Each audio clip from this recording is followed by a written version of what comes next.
मैं भिवानी पहुंच के वेस्ट कॉलेज के छात्रों को एक मैसेज देना चाहता हूं कि आप भी देश के मेन स्ट्रीम में अपना पार्टिसिपेशन करें। और वो हो सकता है कि देखिए यहाँ से बहुत सारे सिविल सर्विस ऑफिसर्स निकले हैं और विधायक जी ने बताया कोई गवर्नर भी यहाँ से बने हैं इसी कॉलेज से निकल के।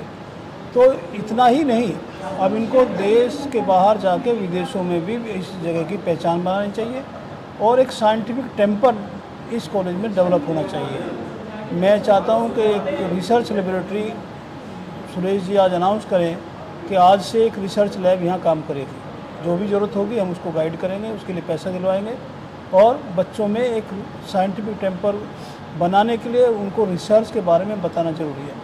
दूसरा, न्यू एजुकेशन पॉलिसी जो भारत सरकार की है वो सभी कॉलेजों में इसी साल से लागू हो रही है। अब न्यू एजुकेशन पॉलिसी में तो बीएससी बीए में प्रोजेक्ट वर्क शुरू कर दिया है, उसके लिए भी कॉलेज को तैयारी करनी पड़ेगी।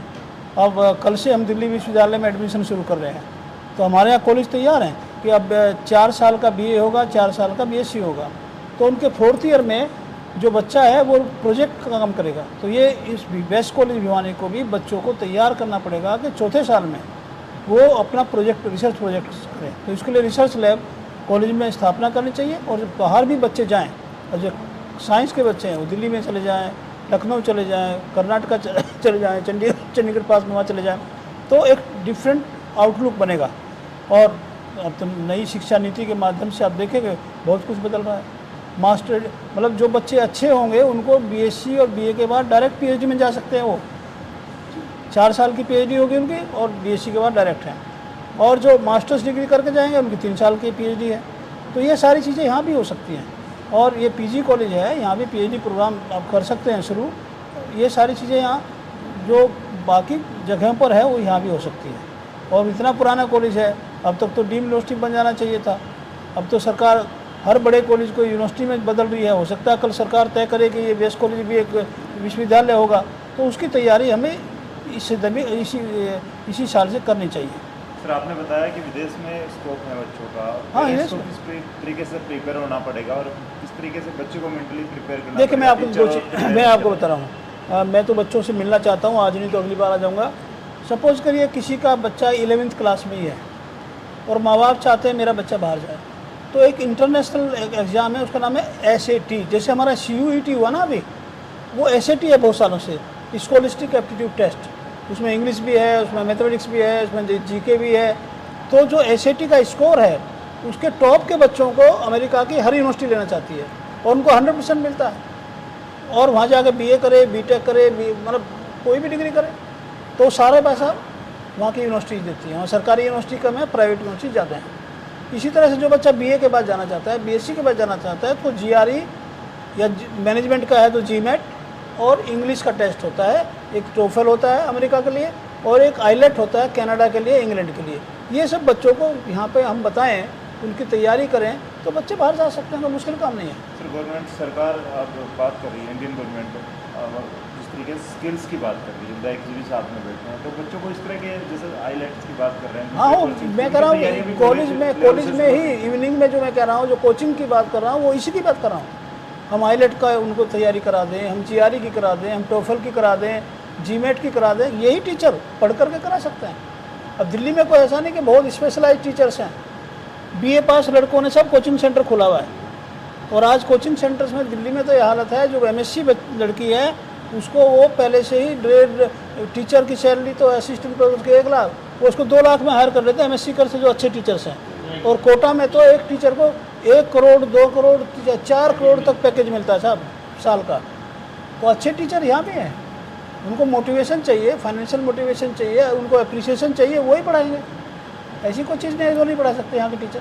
सर, हरियाणा का बैकग्राउंड की बात करें गवर्नमेंट जॉब के पीछे, और वो भी थोड़ा में संतुष्ट हो जाते हैं। नहीं, ऐसा है। देखिए, हरियाणा की बात नहीं, हर आदमी ये चाहता है कि मैं सरकारी नौकरी करूं, क्योंकि उसको जॉब सिक्योरिटी है कि भाई इतना तो मुझे मिलेगा ही, मैं काम करूं ना करूं। जिस दिन हम ये सोच लें कि हमें वो सिक्योरिटी अपने काम से मिलेगी, तो प्राइवेट सेक्टर में भी बच्चा जाके उससे ज़्यादा कमा सकता है। बीटेक बच्चे आज मतलब 60 लाख 70 लाख का पैकेज जो है जो हमारे दिल्ली कॉलेज के बच्चे ले रहे हैं। बीटेक बीएससी बच्चे बता रहा हूँ मैं, बीए के बच्चे साइंटिस्ट में चले गए साहब, उनको 5 लाख 6 लाख रुपए महीना मिलता है साहब। जर्नलिज्म में जो बच्चे चले जाते हैं, डिफरेंट अखबारों में काम करते हैं। तो ये सारी चीज़ें मुश्किल है, यहाँ भी हो सकता है, ये भी बच्चे उतने ही ब्राइट हैं, सिर्फ अभी गाइडेंस की ज़रूरत है, एक्सपोजर की ज़रूरत है। और एक्सपोजर कुछ टीचर मेहनत करें, कुछ मैंने कहा कि बाहर आप दिल्ली आ जाइए या दूसरी जगह। देखिए जो दिल्ली के स्कूल्स हैं उन बच्चों को वो ट्रिप ले जाते हैं, कभी चाइना ले गए, कभी अमेरिका ले गए, कभी जर्मनी ले गए। और वो इतना ही नहीं, उस ट्रिप में वहाँ पे टाई अप कर लेते हैं कि बच्चा 1 हफ्ता किसी परिवार के साथ रुकता है वहाँ जाके। और उनके जैसे जर्मनी गए तो जर्मनी से भी बच्चे आते हैं, वो भी हमारे परिवार में आकर रहते हैं। तो इस तरह का जो कल्चरल वो है एक्सचेंज प्रोग्राम है, वो कल्चरल जो एक बच्चे में है कि मैं ये नहीं कर सकता, एकदम उसका दिमाग खुल जाता है, मैं भी कर सकता हूँ। ये तो मैं मेरे साथ पीएचडी कर रहे हैं, एक लड़की कर रही है, लड़के कर रहे हैं हरियाणा के, उनमें भी हेजिटेशन है आज, उनमें भी हेजिटेशन है। जबकि हमारे वेस्टर्न यूपी के जो लड़के आ रहे हैं, तो कल ही मैं कैलकुलेट कर रहा था कि पिछले 5 साल में मेरी लैब से कितने रूरल बैकग्राउंड के बच्चे आए हैं, तो उनमें से जाट लड़के लड़कियाँ ही 13 हैं जो हरियाणा और वेस्टर्न यूपी के हैं, और वो सब अमेरिका जा रहे हैं। तो ये तो हेजिटेशन खुलने की बात है। अब थोड़ा सा है यहाँ परिवारों में कि बच्चे को बाहर नहीं भेजना चाहते, उनको लगता है कि नहीं पता नहीं क्या हो जाएगा। अब वो लड़की सोनीपत से दिल्ली जाती है, हॉस्टल में नहीं रहने दे रहे माँ बाप, तो मैं उसको कितनी बार कहा तुम हॉस्टल में रुकोगे तो कम से कम ज़्यादा काम करोगे, लेकिन नहीं जी माँ बाप नहीं चाहते। तो ये है सोच का थोड़ा है, सोच बदलना पड़ेगा। यहाँ भी एक से एक काबिल बच्चा है, वो पूरे देश में दिखाया भी है हरियाणा ने। स्पोर्ट्स में आपके कोई मैच ही नहीं कर पा रहा, हरियाणा के बच्चों को मैं मैच कर रहा गया स्पोर्ट्स मैच। तो स्पोर्ट्स की यूनिवर्सिटी आपकी है राई में, इतनी बड़ी फैसिलिटी है, उसने दिखाया करके। तो ये थोड़ा सा गाइडेंस की ज़रूरत है। तो वेस्ट कॉलेज इसमें पूरी पहल करे तो आप देख लीजिए 2 साल में रिजल्ट मिल जाएगा आपको।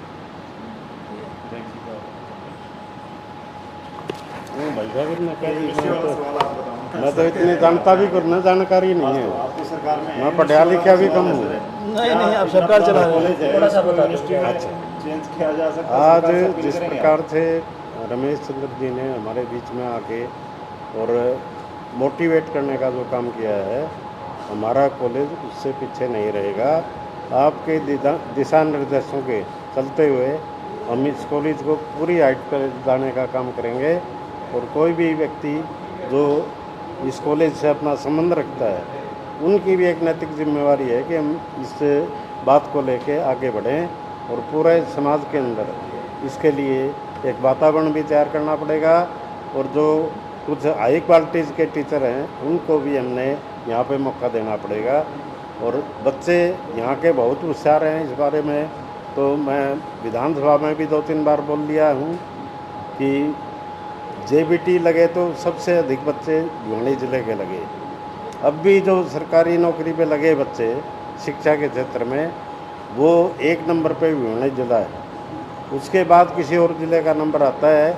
हम ये चाहते हैं कि उन बच्चों की जो अंदर की भावनाएं हैं, उनको हम आगे लेके जाएं, जिससे पूरे भिवानी क्षेत्र का नाम आगे बढ़े और हमारा जो सिस्टम है वेस्ट कॉलेज का, वो भी अपने आप को ये चाहता है कि हम इस काम को आगे बढ़ाने का निर्णय करें। वेस्ट कॉलेज बहुत पुराना कॉलेज है सर, आप एज ए मेंबर भी इसके साथ कई वर्षों से जुड़े हैं, तो इसको यूनिवर्सिटी में तब्दील करने के लिए सरकार से कोई अपील वगैरह करेंगे? जैसे जो भी ज़रूरत हमारी मैनेजमेंट की समझ में आएगी, हम उस बात को आगे रखने का काम करेंगे। क्योंकि जो भी समस्याएं इन लोगों ने बताई हैं या काम करवाने का एक वायदा किया है, उन सब को लेकर हम आगे जाने का भी काम करेंगे। इनको साथ लेके जाके, चाहे हरियाणा की सरकार हो, चाहे केंद्र की सरकार हो, उन सब के बीच में जाके हम ये फैसला करेंगे कि हमने ये काम यहाँ से करवाना। सर तनिष्का यादव, अभी आपने सुना होगा नीट में फर्स्ट आई है बच्ची, इंद्रगढ़ एरिया सबसे मतलब पिछड़ा इलाका माना जाता है। भिवानी में भी वैसे ही रिजल्ट नहीं मिल पा रहे, यूपीएससी वगैरह में वो बच्चे आज काफ़ी आगे निकल रहे हैं। तो यहाँ पे भी स्कोप हो तो बच्चे आगे निकल सकते हैं। यहाँ पे भी हम ऐसा स्कोप बनाएंगे कि इस कॉलेज का बच्चा यूपीएससी में और जो हाई क्वालिटी के हमारे सिस्टम हैं, उनमें जाके आगे पढ़ाई करे। उनको समझ में आने के बाद हमारा बच्चा पीछे नहीं रहेगा। ये बात मैं आपके बीच में कह रहा हूँ। था कि हमारी दोनों लैब अभी नई बन रही हैं टूट के, फिजिक्स की और केमिस्ट्री की।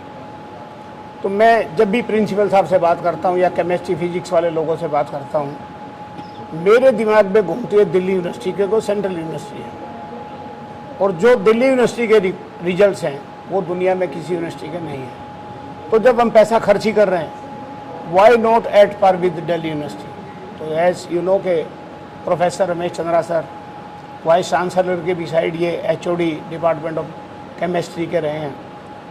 तो इनसे मेरी बात हुई लास्ट वीक, इन्होंने कहा कि अभी तो 1 महीने तक मेरे पास शेड्यूल में टाइम ही नहीं है, बट पुरानी दोस्ती में आप किसी को मजबूर करते हो तो उसको मजबूर होना पड़ता है, और आज ये सुबह मजबूर हो गए। तो इनका लाने का आज का पर्पज वेस्ट कॉलेज में है कि दोनों लैब दिखाई, इन्होंने कई कमियां बताई कि ये आप गलत कर रहे हो, ये ठीक नहीं है। तो अब उसको उसी लेवल पे अपग्रेड किया जाएगा कि जो आदमी यहाँ इस लैब से साइंस केमिस्ट्री पढ़ेगा, मतलब BSc करे या MSc करे, वो ये कहे कि मेरी लैब दिल्ली यूनिवर्सिटी की लैब से कदम आगे है, नंबर 1। अब जहाँ तक हमारे माननीय MLA साहब ने कहा, प्रोफेसर सर ने कहा, मेरा विजन एक ही है कि यहाँ के बच्चे दिल्ली के किसी भी कॉलेज से कम्पीट करें, ना कि किसी हरियाणा के किसी कॉलेज से करें। ये मेरा पर्पज़ नहीं कि हरियाणा के कॉलेज बेकार है, ऐसा नहीं है, but I want the best. जब तक मैं हूँ मेरा प्रयास ये जारी रहेगा वेस्ट कॉलेज के लिए। चाहे इवनिंग के कॉलेज कोर्सेज की बात कर लीजिए, सर ने बहुत अच्छे अच्छे आइडिया दिए हैं। जैसे मैं आपको बताऊं कि भारत सरकार की इस वक्त शिक्षा के लिए इतना पैसा दे रही है भारत सरकार, जो पहले कभी शायद ही कभी हुआ हो। वो सारी स्कीमें सर ने अपने संबोधन में बताई है। मैं गारंटी करता हूं, यदि मेरे प्रिंसिपल साहब ने और स्टाफ के 2-4 लोगों ने मेहनत थोड़ी सी की, तो हम तो लाखों की बात करते, इन्होंने करोड़ों करोड़ों की बात करती। मैं दिन में सपने देख रहा था कि यदि 2 सपने भी सीधे हो गए तो यहाँ करोड़ों रुपए भारत सरकार का आएगा। और खुशी की बात यह है कि जो नेट का एक सर्टिफाई होता है कोई भी कॉलेज, वो हमारा नहीं है। सर ने बहुत टिप दिए कि ये काम आप करिए, कोई मदद चाहिए ये कहते हैं 24/7 मैं आपकी मदद करूँगा। ये खुद चेयरमैन रहे हैं नेट के सर्टिफाई करने के लिए। हम भारत सरकार में कोशिश करेंगे कि जिस दिन हमारा नंबर आए इंस्पेक्शन का, सर कोई लेके आएंगे, क्योंकि अभी आ चुके हैं कई बार, तो इनको पता है कि यहाँ क्या क्या है। मेरा ये दावा है कि आज जो सर ने बताया है, यदि इसमें 50% भी हमने ले लिया तो मिनिमम 10 करोड़ रुपया साल का भारत सरकार का हम यहाँ लेके आएंगे, ऐसा मेरा मानना है। दूसरा, सर से मेरा निवेदन था कि हमारे बच्चे जो डिग्री लेते हैं उनको जॉब नहीं मिल पाती, उसके भी इन्होंने कई मंत्र दिए हैं जिस पे बहुत कार्य हो रहा है। परसों भी मैं बहादुरगढ़ में फुटवियर एसोसिएशन को एड्रेस कर रहा था। 500 बच्चे उनको चाहिए जिनको टैली आता हो और अंग्रेजी थोड़ी ठीक आती हो। तो मैंने इंग्लिश के टीचर साहिबान से रिक्वेस्ट किया है, क्योंकि ये जो हरियाणवी हमारी है, भाषा कोई ख़राब नहीं होती, लेकिन जहाँ हमको जॉब करना है, जो रिक्वायरमेंट है, वहाँ वही करना पड़ेगा। मेरे घर की बात नहीं चलने वाली।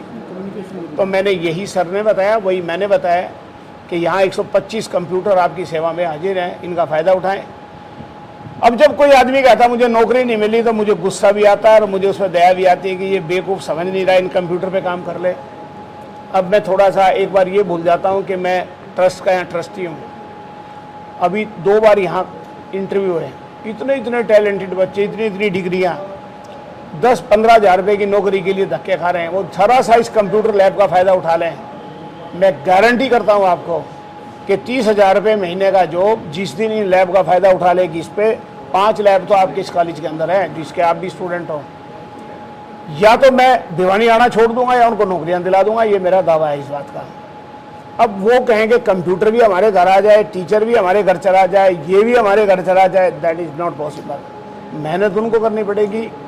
टैली सीख लें, माइक्रोसॉफ्ट ऑफिस सीख लें, और थोड़ा सा ये जो इंग्लिश के हमारे इतने अच्छे अच्छे लेक्चरर हैं, प्रोफेसर हैं, इनसे इस बात का ज्ञान ले लें। मैं आपको इस आपके माइक इस पे कैमरे पे बोल रहा हूँ, जॉबों की कमी नहीं है। मैं सबको IAS नहीं बना सकता, मैं सबको IPS नहीं बना सकता, लेकिन जो एक बेसिक जॉब लोग ढूंढ रहे हैं वो जॉबों की कोई कमी नहीं है देश के अंदर। और अभी सर ने बताया कि आप वो हमको प्रयोगशाला खोलनी है, उस पर बहुत जल्द काम चालू करूँगा अपनी मैनेजमेंट से बात करके। But I can assure you, ये जो बेसिक जॉब्स हैं जिनके लिए बच्चे इंटरव्यू के लिए खड़े हैं सुबह से शाम तक, उनकी कोई कमी नहीं है, प्रोवाइडेड कि आप बताएं उनको, मैं भी बताऊंगा, मेरे साथी भी बताएंगे कि ये थोड़ा सा काम आप नहीं कर सकते, तो ऐसा तो कुछ पॉसिबल नहीं है। उसके लिए तो फिर मोदी साहब की जानकारी है, तो वो सीधे joint secretary government of India में आजकल लगा रहे हैं, उनसे मिलो, या कॉलेज में कुछ नहीं मिलने वाला है। Thank you.